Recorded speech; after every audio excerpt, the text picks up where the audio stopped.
हरिद्वार हिंदू धर्म का महत्वपूर्ण तीर्थ स्थल है, जहां प्राचीन काल से ही तीर्थयात्री नियमित रूप से यात्रा करते रहे हैं। इन्हीं तीर्थ यात्राओं के दौरान हरिद्वार के ब्राह्मणों ने यात्रियों के नाम, वंश, यात्रा की वजह आदि को बही में लिखना शुरू किया और यहीं से हरिद्वार में हिंदू वंशावली बही की परंपरा शुरू हुई।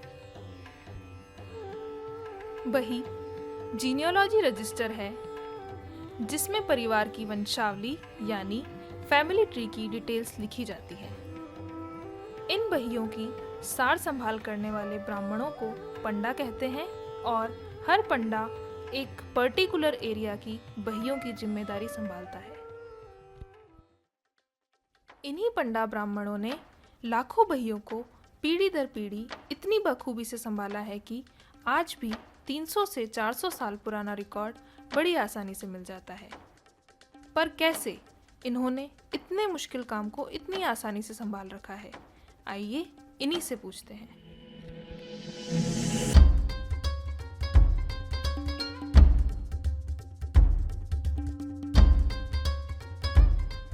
आप यहाँ पर हरिद्वार में कितना रिकॉर्ड रखते हैं? हरिद्वार में यहाँ पर 2500 पुरोहित हैं, जो भारतवर्ष के समस्त राज्य को व्यवस्था रखती है रिकॉर्ड की। हर पुरोहित के पास करीब 300-400 साल तक का वर्ष का पुराना रिकॉर्ड यहाँ मिल जाता है। आपको क्या लगता है किस तरह से ये चीज़ शुरू हुई होगी? जब ये तो राजा महाराजाओं के ज़माने से शुरू हुआ है जी। पुराने ज़माने में अपनी वंशावली को जानने के लिए लोग उत्साहित रहते थे। इसके माध्यम से ही आप अपनी पूर्वजों को जान कर सकते हैं कि भाई मेरे दादा का नाम ये है, परदादा जी का नाम ये है।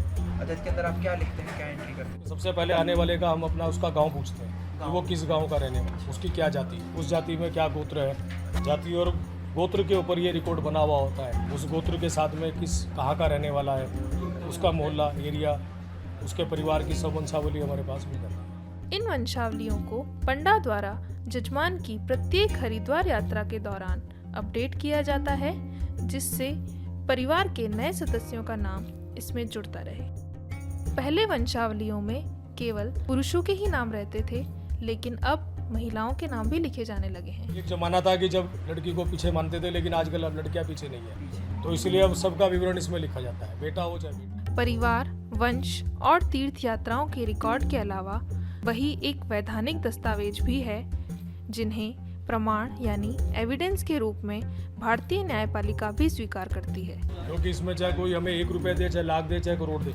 जो अक्सर इसमें लिखा हुआ है वो कभी कटेगा नहीं। गौर करने वाली बात है कि इस सेवा की कोई फीस नहीं होती, पर इसका मतलब यह नहीं है कि बही रखरखाव एक आसान कार्य है। आपके सामने क्या समस्याएं आ रही हैं? हम तो यही चाहते हैं, संरक्षण के लिए यही है कि आजकल के जो पहले समय में जो कागज़ था, अब फिलहाल वो कागज़ हमें नहीं मिल पा रहा है। ये करीब 100 साल पुराना लिखा हुआ है, संवत 1963 का लिखा हुआ है, लेकिन इसमें आज भी वही चमक है, वही लिखावट है। सब छोटे छोटे तीर्थ स्थान ऐसे हैं कि जहाँ पर पुरोहित है, लेकिन वहाँ पर यजमान लोग नहीं जाते, तो वहाँ के पुरोहितों के आगे बहुत बड़ी समस्या आ गई है कि वो अपने क्या करें, पेट कैसे भरें? इनके अलावा बढ़ती सिंगल फैमिलीज, यूथ का घटता रुझान और डिजिटाइजेशन की कमी के कारण रिकॉर्ड का खराब हो जाना कुछ ऐसी समस्याएं हैं जिन पर ध्यान देना जरूरी है। बही से संबंधित और भी रोचक बातें हैं, जैसे हरिद्वार के साथ ही लगभग सभी तीर्थ स्थानों पर बही लिखी जाती है। कागज के अलावा भोजपत्र, कपड़े और ताम्रपत्र की भी बही मिलती है। इसके अलावा बही को माइक्रोफिल्म के रूप में भारत और अमेरिका के शहरों में सुरक्षित रखा गया है, ताकि अधिक से अधिक लोग बही की जानकारी से जुड़ सकें। वंशावली लिखने की यह परंपरा विश्व में और भी कई जगहों पर मिलती है, पर हरिद्वार के पंडाओं जैसी व्यापकता एवं सटीकता कहीं और देखने को नहीं मिलती।